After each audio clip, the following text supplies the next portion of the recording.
What's going on, everybody? Welcome back into the Brenden Schaeffer Fantasy Football Channel. Today we're taking a look at the waiver wire for Week 8 of the NFL season, of the fantasy football season, to try and get that little boost for your team as bye weeks are now upon us. Week 7 was a big week for buys, and we'll have another couple bye apocalypses coming the rest of the season. I think Week 10 is a big one.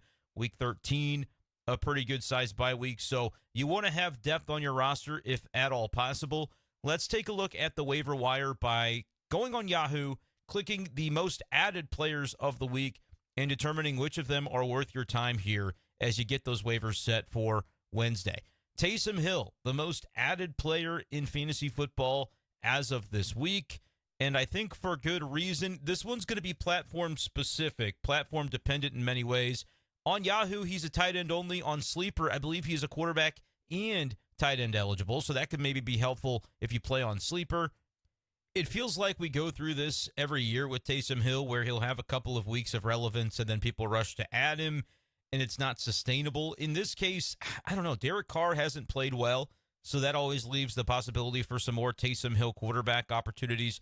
But say what you will about him, he is continuing to look juicy on the field. Like, he looks like he is a good football player still, getting up there in age a little bit, but 4 receptions for 50 yards, and you know he's always going to mix in the run game as well. Had a rushing touchdown this past week. That's 2 weeks in a row for Taysom Hill where he has scored at least a dozen fantasy points in PPR formats. I think he's going to continue to be involved, and especially if you're needy at the tight end position, he's going to be near the top of the waiver wire for you this week. He should be available in most leagues. You might have to pay up for him in fab-based leagues, but I'm thinking, I don't know, 20 to 25%. That might not be enough of your fab budget to get Taysom Hill, but I do think it's probably worth that, especially if you have been scavenging the waiver wire or the free agent pickups for a tight end to start each week.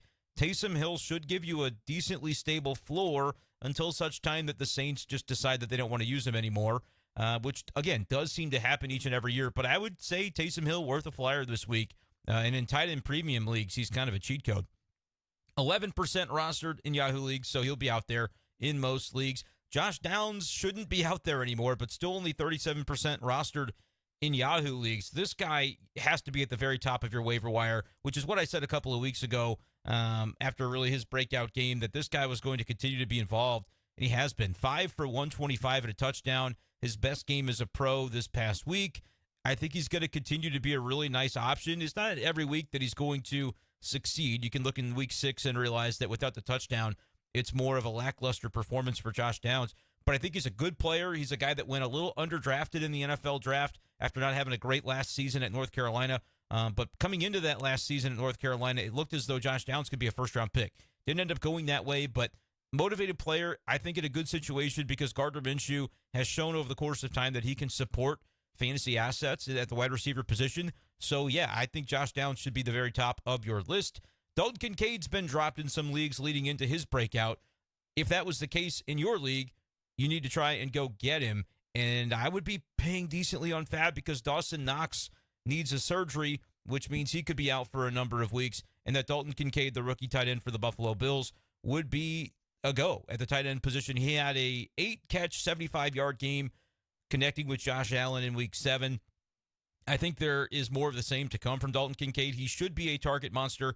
It just didn't materialize in the first 6 weeks. I do think he is going to be somebody that over the course of the year is going to get better and better. So in touchdown equity starts to come his way too. That could be a big boost to Dalton Kincaid's fantasy value.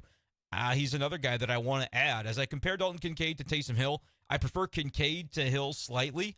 But I could also see you having a differing opinion on that. For me, it's just based on Taysom Hill. We've kind of seen it before, and it comes and goes, it ebbs and flows. Whereas with Dalton Kincaid, he's a rookie, and I was high on him in the draft season. We haven't seen it materialize until this past week. But now that it has, and you have an injury to the other tight end in Buffalo, it would stand to reason that Dalton Kincaid should just be let loose, and the Bills give him more opportunities moving forward. And if he can establish a rapport with Josh Allen as a pass-catching tight end, could be very beneficial. So all three of these guys near the top, I'm into him. Dalton Kincaid, 43%, so he's rostered more than the other names we've mentioned. The thing about that is, though, I do think there were leagues where he was dropped. I had leagues where he was dropped within the last week, and now people regretting that action. So I would make the case that Kincaid would be above Taysom Hill, but still Josh Downs, I think, at the very top of the list for me, unless you need tight end. Now we're starting to move a little bit into the running backs that we're seeing on the board. Kareem Hunt, Emari Demercado, Darrell Henderson, the next three names in terms of the most added players right now on Yahoo. As I sift through these running backs to determine which are worthwhile to go after, I like anytime that you have a role for a guy that seems like it's stable. And in the case of all three of these guys, they saw good roles over the past week. Demercado, after not really taking the lead in the first week of no James Conner, just 2 carries for 11 yards, he got a lot more work in this one and in the passing game in particular. So for PPR, I do think that is notable. But again, with all these running backs, it could kind of be a back and forth where some weeks they're relevant and then they have a bad game and you want to drop them. And so that could be a frustrating thing for a fantasy manager. I tend to lean toward rookies, though, because a guy like Demercado, we haven't seen his ceiling yet. And if the Cardinals would like a chance to see his ceiling, then perhaps he will stick with this current iteration of the depth chart. Keontae Ingram was a healthy scratch, and people thought he was going to be the starter this week, whereas there's Damian Williams floating around there in Arizona. So it's kind of a difficult situation to parse out. Demercado, you may have already picked him up off of waivers before and then dropped him, and you probably would be frustrated by that decision after seeing him work so much last week. But I'm thinking this is a guy that could end up being involved moving forward, but not nearly as intrigued by him as I am Josh Downs, Dalton Kincaid, or even Taysom Hill. Then there's Kareem Hunt. There's an injury right now to Jerome Ford. He's going to miss maybe a couple of weeks. So Ford, with him being out, Kareem Hunt probably a go. Veteran running back, a team that wants to run the ball if they can. Their quarterback situation has not been good in Cleveland. So I would say that if you're in need of a short-term option, Kareem Hunt is actually a really good one. Plays Seattle and then against Arizona, so a couple of exploitable defenses on the ground. I think Kareem Hunt is perfectly suitable if you're in a spot where you're down and out on your fantasy season and you need to pick me up at the running back position in Week 8 and perhaps in Week 9 as well. I would take a shot on Kareem Hunt as the option of these running backs because when you look at Darrell Henderson, I don't really know what to expect here. It's interesting that 6,000 teams have dropped him from Yahoo. I would say that a lot of people picked up Darrell Henderson because they had a Tony Pollard on bye or they had a Joe Mixon on bye, and last minute, everybody realized that Henderson was going to be the starter as it was reported Sunday morning, and that led to everybody picking him up, plugging him into their lineup, and playing him in Week 7. I did the very same. Now people are kind of skeptical. He's been reverted back to the practice squad, but that doesn't necessarily mean anything. They can always call him back up again later in the week to play in Week 8. It would be my expectation that they would do so. But they also have Myles Gaskin. They also have Zach Evans. And it's not entirely clear how the Rams view the performance of Darrell Henderson. 18 carries for 61 yards and a touchdown. Not overly efficient, but he was kind of the workhorse that they were giving an opportunity to this week. Familiarity with the offense. I could see his role declining in the weeks to come because maybe they think Myles Gaskin has more juice. Maybe Zach Evans has more juice. But they knew that Darrell Henderson knew the offense from past seasons. And so on short notice, they said, hey, let's take the shot on Darrell Henderson this week. Rams lost the game. I think Sean McVay is going to be active in searching and looking for what the best opportunity could be at the running back position for the Rams until they get Kyren Williams back. And so it's not a foregone conclusion that Henderson is going to continue to be relevant. For me, he's third on these list of running backs. I would say Kareem Hunt would be the first option between Hunt, Demercado, and Henderson if you're looking for a short-term option. Demercado would probably be the preferred option for me if you're looking for the upside of a potential RB1 the rest of the season, but I also don't know that he's that type of talent. So again, these guys are worth taking a flyer on, maybe $10, $12, $13, try to have a strategic bid if you're really needing a running back. But me personally, I don't think I'm going to end up putting in a ton of bids for these players across my leagues. Maybe Kareem Hunt in some of the deeper leagues if I look and see that he's on waiver wires and I need a running back. That might be a consideration. I just think there's more upside for guys like Josh Downs, Dalton Kincaid, and even Taysom Hill on the upside department. But if you need a running back right now, Kareem Hunt is probably as safe as it gets. Has had 15-plus points in each of the last 2 weeks, and Jerome Ford, again, is out right now. Similar kind of situation for D'Onta Foreman, who had a great week for the Chicago Bears, 33 fantasy points, 2 touchdowns on the ground, 1 through the air. But what is going to happen when Roschon Johnson, the rookie, comes back? It's kind of an interesting question because the Bears finally looked good. They pummeled the Raiders 30-12. And so if you're Matt Eberflus, why would you go away from something that just worked out so well? But Roschon Johnson is the highest upside running back in this backfield in my estimation. The problem is he has been in the concussion protocol for like 3 weeks now. So whether he returns this week or not remains to be seen. If he doesn't, D'Onta Foreman would be the short-term guy that you want against an exploitable Chargers defense on Sunday Night Football. I would say, yeah, take your shot on Foreman. Otherwise, is Foreman going to split the work with a Roschon Johnson when he returns? Probably so. I would say that Foreman's going to get snaps. He's going to get some snaps and carries because they're going to give him at least an opportunity, even if it's not as the starter or as the lead back. They're going to give him a chance in Week 8 to say, hey, can you do that again? Because you did help us win that football game, scoring 3 touchdowns. And the Bears are in a spot where they can't really, beggars can't be choosers. So D'Onta Foreman played well. I was low on him. Wasn't really on my radar because I just figured with concussions, you usually see those guys come back sooner than Roschon Johnson has. But if D'Onta Foreman is out there, he's rostered in 65% of leagues, so he probably wouldn't be. But if he's out there, you're probably going to end up overpaying for anybody that decides, yeah, I got to have him. To me, I'm looking more toward Roschon Johnson when he returns. But just keep the name in mind, D'Onta Foreman, that, he could be relevant. And I'd probably try to trade him right now if I had him, because off of a performance like that where he clears 30 points, you could definitely probably convince somebody that, hey, he's going to stay involved in Chicago, and you could maybe get a long-term asset for him. After that, there's really not a lot going on. Rashee Rice is owned in 59% of leagues. He would be another guy that I'd be looking at because I think he is the Chiefs' best chance at a wide receiver 1, and been saying that for a few weeks, and he looked good in the last game. But like Dalton Schultz, okay, he's coming off the bye. That's why people are adding him back. Has been good at tight end. There's really nobody else that's really jumping off the page. Tank Dell might have been dropped in a number of leagues because of his concussion and his bye, but I'm still high on him.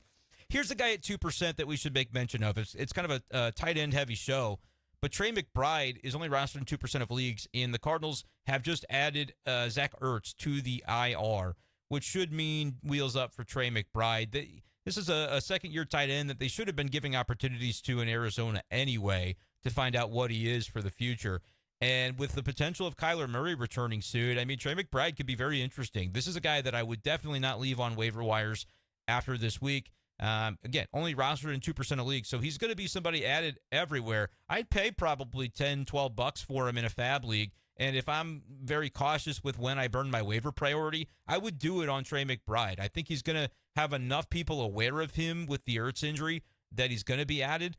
Maybe I'm being a little bit overly aggressive in terms of how hard I would go to add him, but I think he's a good player that could get more opportunity, right? And that's the combination that we care about. And at the tight end position, why not? Why not take a shot, especially if you have been pretty cautious with Fab so far? If you throw 10 to 12 to 13 bucks on him, maybe you end up with a tight end, especially in deep leagues where tight ends can just be so hard to come by. I think that ends up being a pretty savvy move. And after that, there's really just not a lot of big-time waiver names. Ignore the Royce Freemans of the world. I just think there's going to be too many cooks in that kitchen in L.A., and eventually Kyron Williams should be back. So that's kind of where I am on the waivers this week. Again, I'm just kind of scrolling through to see if anybody's too relevant. Not too into Devin Singletary.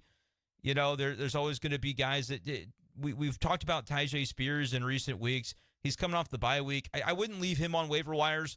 But you probably shouldn't have to overpay for him if he still happens to be out there in your league because nobody picked him up throughout the bye week, I should say, if he's still out there. So, but he's splitting snaps with Derrick Henry in Tennessee. They've got quarterback issues, so they could lean on the running game even more moving forward. But that's about the way I see it. Kendrick Bourne is just never anybody that I am too enthused to add when it comes to waivers, even though he'll have weeks where he goes 19, 16, 20 points.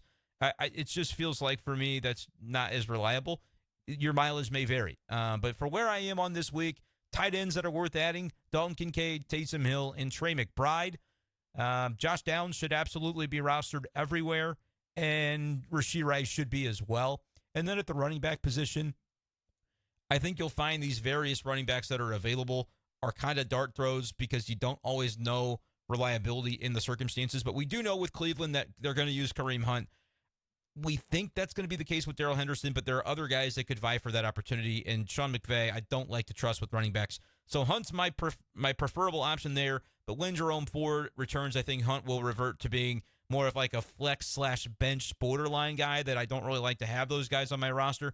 Whereas Demercado, I can pick him up if he ends up, I'm not going to play him right away unless I have to, but if he ends up being the clear RB1 moving forward for Arizona, That's the more long-term play at the running back position. Let me know in the comments here on YouTube if you have any questions about waivers or about trades this week. We'll try to get some trade videos up later on in the week. Make sure you hit subscribe on this channel as I continue to try to build it, talking fantasy football here every week. Thank you guys so much for listening and watching. We'll talk to you next time on the Brenden Schaeffer Fantasy Football channel.